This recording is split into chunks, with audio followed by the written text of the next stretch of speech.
Bismillahirrahmanirrahim. Assalamu alaikum, my dear students. This is me, Bilal Ahmad, and you were watching my YouTube channel Al Pak Verses. Students, आज की video में इंशाल्लाह हम physics MCQs के part number 7 को discuss करेंगे। तो आप लोगों ने वीडियो के साथ एंड तक जुड़े रहना है और वीडियो को कहीं से भी स्किप नहीं करना। So without wasting any time, let's start the video.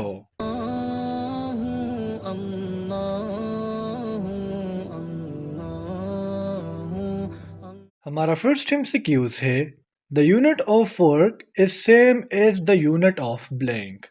यानी स्टूडेंट्स हमारे पास वर्क का जो यूनिट है, हमें जो ऑप्शंस दी गई है इसमें हमसे पूछा जा रहा है कि वर्क का यूनिट जो है वो किसके साथ सिमिलरिटी रखता है।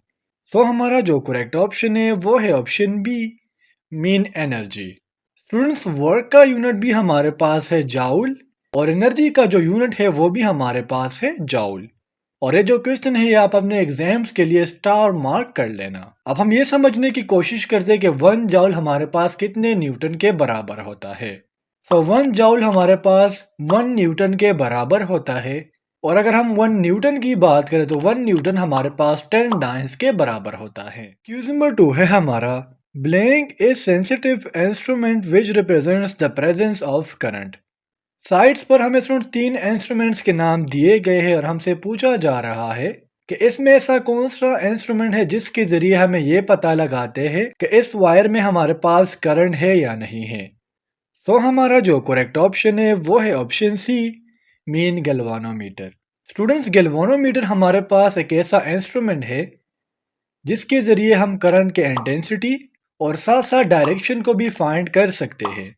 इस तरह स्टूडेंट्स अगर हम एमीटर की बात करें तो एमीटर भी कहीं ना कहीं पर करंट को रिप्रेजेंट करता है, लेकिन एमीटर को बेसिकली हम यूज करते हैं for the measurement of current. Excuse number 3 है हमारा the product of velocity and mass is called. यानी वेलोसिटी एंड मास के प्रोडक्ट को हम क्या कहते हैं। तो हमारा जो करेक्ट ऑप्शन है वो है option C, mean momentum. Momentum को हम रिप्रेजेंट करते हैं पी से और ये हमारे पास एम वी के बराबर होता है। यानी एम मास को और वी वेलोसिटी को शो करता है। इस तरह अगर हम मोमेंटम की डायमेंशन की बात करें तो वो हमारे पास है mlt-1 और अगर हम मोमेंटम की यूनिट की बात करें तो वो हमारे पास है kg/m/s। एक्सक्यूज नंबर 4 है हमारा which instrument is use to measure current.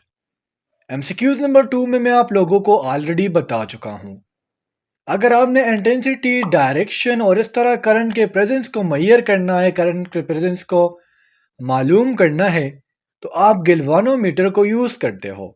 लेकिन अगर आप किसी वायर में, किसी सर्किट में, किसी डिवाइस में ये फाइंड करना चाहते हैं कि इसमें कितना करंट है तो वहां पर फिर आप लोग यूज करोगे एमीटर का।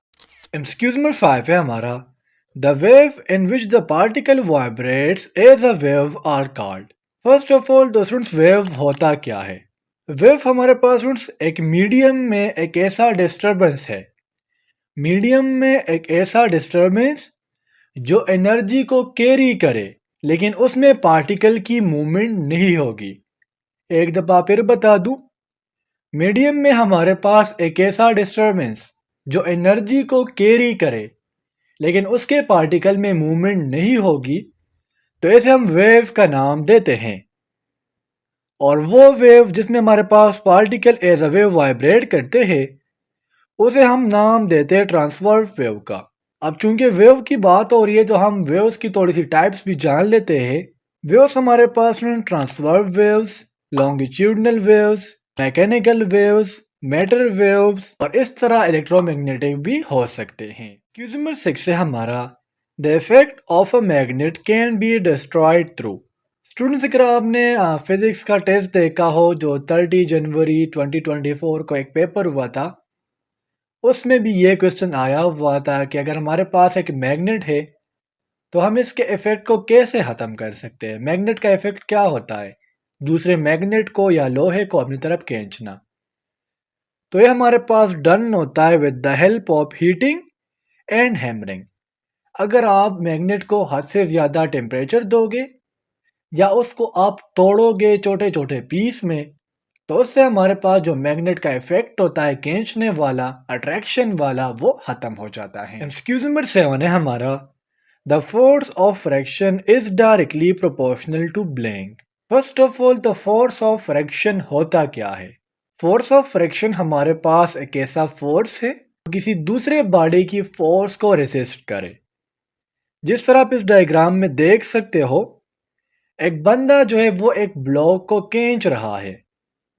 तो ये जो ब्लॉक है इसका रोड के साथ या जमीन के साथ फोर्स ऑफ फ्रैक्शन है।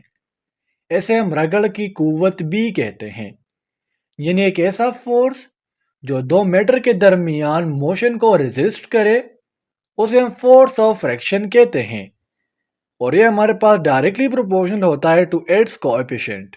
अब हम बात कर दे कि फ्रैक्शन के हमारे पास कितने टाइप्स है। फ्रैक्शन के बेसिकली हमारे पास 2 टाइप्स है, dry fraction and fluid fraction.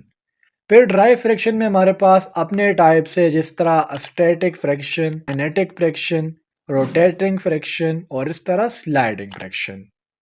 MCQ number 8 है हमारा, rubber, glass and plastic are good blank.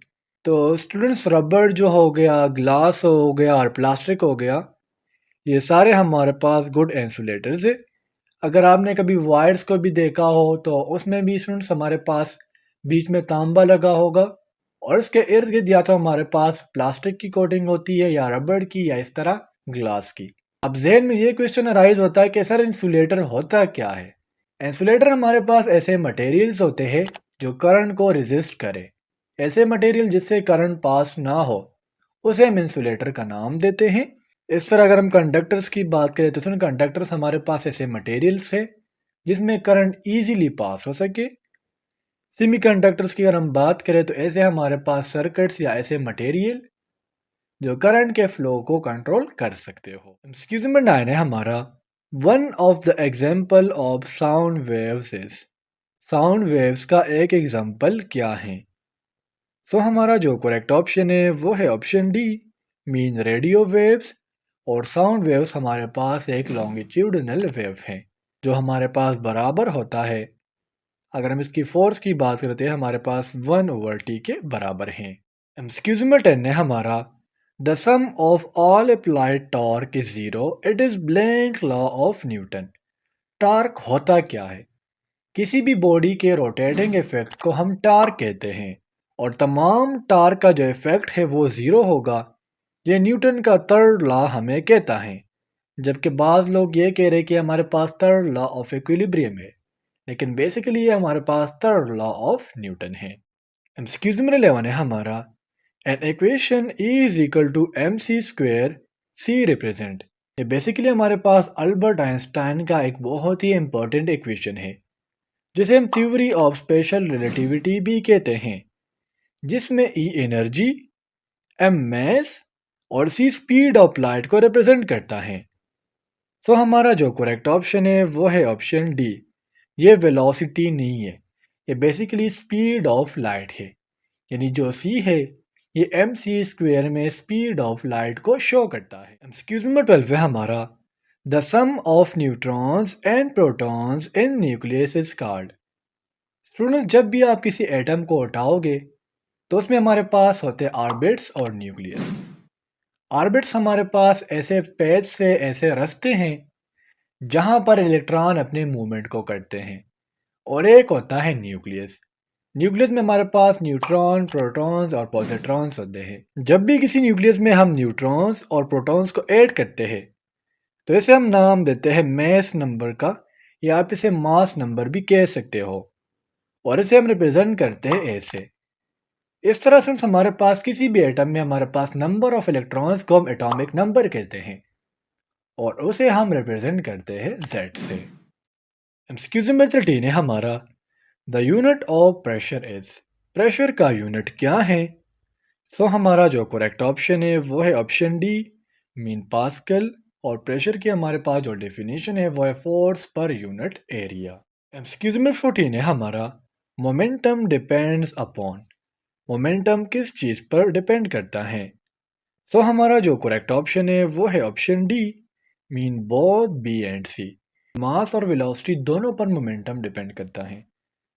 चूंकि स्टूडेंट हमारे पास जो मोमेंटम है वो बराबर ही है मास मल्टीप्लाई बाय वेलोसिटी, तो बिकॉज ऑफ दैट मोमेंटम जो है वो वेलोसिटी और मास दोनों पर डिपेंड करेगा। एक्सक्यूज नंबर 15 है हमारा 1 newton is equal to blank डायंस।